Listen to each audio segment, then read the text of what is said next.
Well, several members of the Providence Police Department are being disciplined for their actions in an officer-involved moped crash last year. This crash left 24-year-old Jhamal Gonsalves in a coma.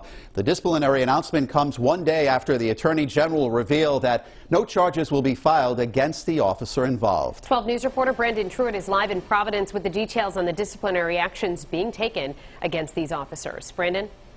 Well, Mike and Shannon, today Mayor Jorge Elorza said that as the Attorney General was looking into the criminal aspects of this, the city was looking into any administrative failures. Today they announced that the officer involved in this, Kyle Andres, the one behind the wheel, will be suspended for 2 days. One for not wearing a seatbelt, another for not driving safely. We know that 3 other officers did not turn on their body cameras. It's city policy to do so. Each of these were first offenses, and the officers will receive a verbal warning.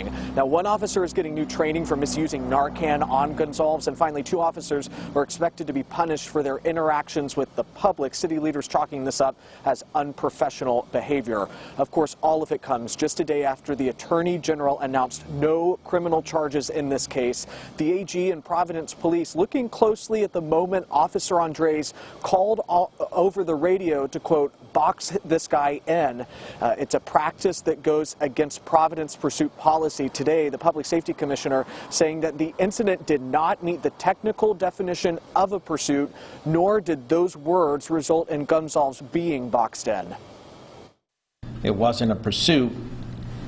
There was no reaction by other officers as a result of his transmission, so it wasn't executed. That's how the Attorney General looked at it. We too looked at it that way. I just spoke with the attorney for the Gonsalves family, who says that he believes these punishments are too lenient. Ahead at 6 o'clock, you will hear from Officer Andres, a newly released video from his interview with investigators. Live in Providence, Brandon Truitt, 12 News. Tonight, a number of Providence police officers are being disciplined for the moped crash that injured Jhamal Gonsalves last fall. This follows the Attorney General's announcement that no criminal charges would be filed. 12 News reporter Brandon Truitt outlines the punishments announced today. Well, Mayor Jorge Elorza says at the same time the Attorney General was doing their investigation, the city was looking into any administrative violations, and they announced several today. That's not the end of the story. On Friday, the mayor and law enforcement leaders in the capital city announcing these administrative violations from their moped crash investigation. Kyle Andres, the officer at the center of this, is receiving 2 days of suspension, one for not wearing a seatbelt and another for operating the vehicle unsafely. Other officers are receiving verbal warnings or retraining for body cameras left off, misuse of Narcan, and unprofessional behavior with the public. We take responsibility, and he has taken responsibility for violating not the pursuit policy, but our safe driving policy.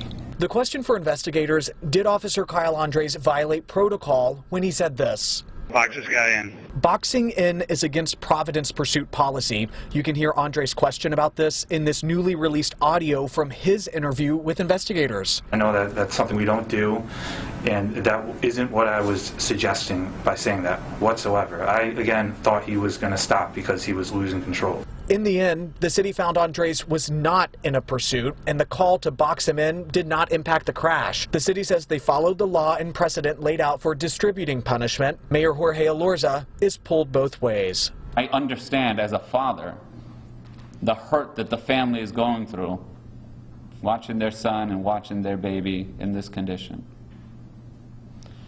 At the same time, when it comes to our analysis, we have to let the facts lead us to where they may.